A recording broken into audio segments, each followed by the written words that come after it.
Assalamualaikum warahmatullahi wabarakatuh. Perkenalkan, nama saya Muhammad Hasan, mahasiswa Hukum Keluarga Islam Universitas Airlangga Blitar semester 4. Kali ini saya melakukan sebuah wawancara tentang pencegahan perceraian, relevansi dari matkul psikologi hukum keluarga. Nah, dalam kali ini saya membahas tentang metode SFT atau Structural Family Therapy dalam melakukan pencegahan terhadap perceraian yang marak terjadi. Nah, kali ini bersama saya narasumber kita yang terpercaya, Mas Naufal Hiban dari UIN Syekh Wasil semester 6, untuk menjadi salah satu narasumber kita pada kali ini.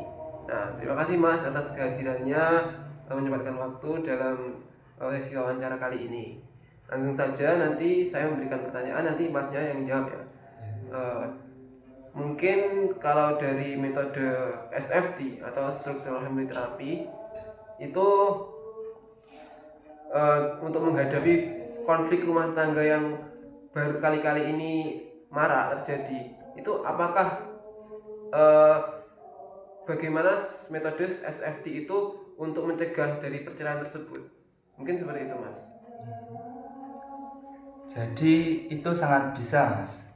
Structural family therapy ini itu sangat bisa dalam hal untuk membenahi dalam pasangan keluarga, membenahi struktur, membenahi pola interaksi.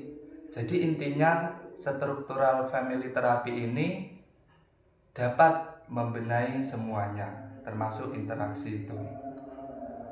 Oh, jadi yang dimaksud dari structural family therapy itu adalah pembenahan dari struktur di segala bidang di rumah tangga. Jadi semua yang ada di rumah tangga itu dibenahi berdasarkan metode ini, Mas. Ya, Entah betul, itu betul. bagaimana keterlibatan anak, pola interaksi dan batas-batasnya. Ya, Oh, jadi seperti itu. intinya lebih seperti memahamkan bagaimana keluarga itu berinteraksi. Ya, ya, ya. Contoh konkretnya mungkin bagaimana ya Mas, terkait SFT itu dalam praktiknya seperti itu. Praktiknya. Jadi struktural family therapy ini itu membenahi pola interaksi keluarga dan juga struktur. Contoh, apabila suami itu terlalu dominan sedangkan istri itu terlalu pasif.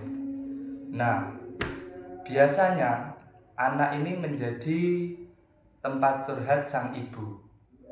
Nah, ketika sang ibu curhat kepada anak, dalam hal itu struktur menjadi kacau, Mas.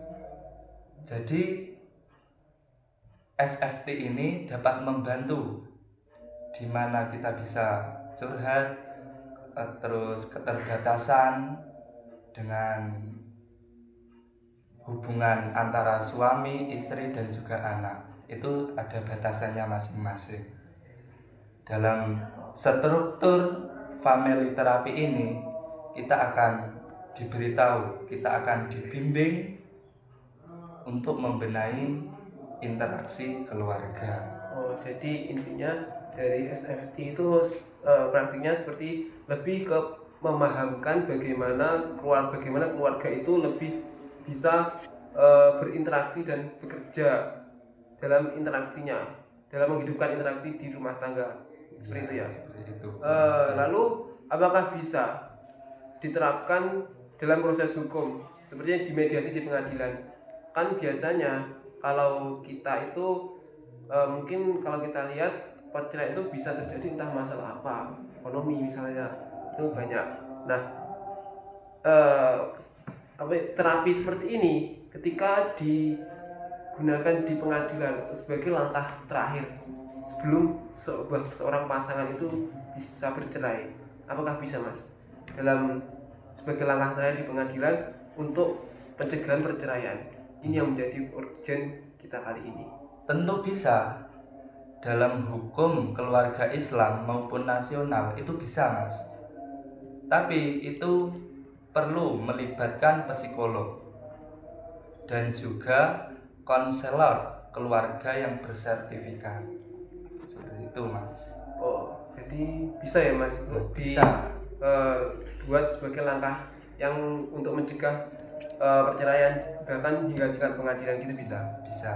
Menarik sekali, menarik sekali.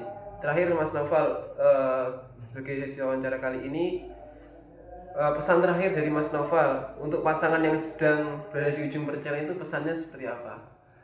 Ya, untuk suami istri yang berujung atau hampir cerai gitu ya Mas. Ya, Itu pesan saya, jangan terburu-buru bercerai Mas. Kasihan sama siapa Mas?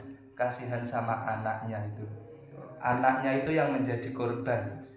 Jadi kalau ada masalah itu dipikirkan dulu, dimusyawarahkan dulu, dicari jalan terbaiknya. Pasti ada jalan, pasti ada ilmunya. Semua itu butuh ilmu Mas. iya. Semua itu pasti ada jalan. Pasti. Jangan terburu-buru.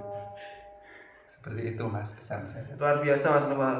Terima kasih atas sarannya dan mungkin beberapa nasihat dari Mas Naufal tentang pasangan yang di ujung tanduk ketika bercerai. Mungkin seperti itu teman-teman. Jadi jangan selalu memikirkan bagaimana kita bercerai, tapi pikirkanlah masa depannya, dampaknya. Karena semuanya ada ilmunya, butuh ilmu. Karena dalam bahkan dalam perceraian sendiri itu tidak hanya gerusa-gerusu, tapi harus ada tahapan-tahapan yang harus dilalui, bahkan dengan terapi seperti ini untuk mencegah perceraian. Nah, semoga inspirasi Mas Naufal dapat menjadi tambahan ilmu dan wawasan dari kita semua. Mungkin dari saya, dari kami, kurang lebihnya mohon maaf. Wallahul muwaffiq ila aqwamit thoriq.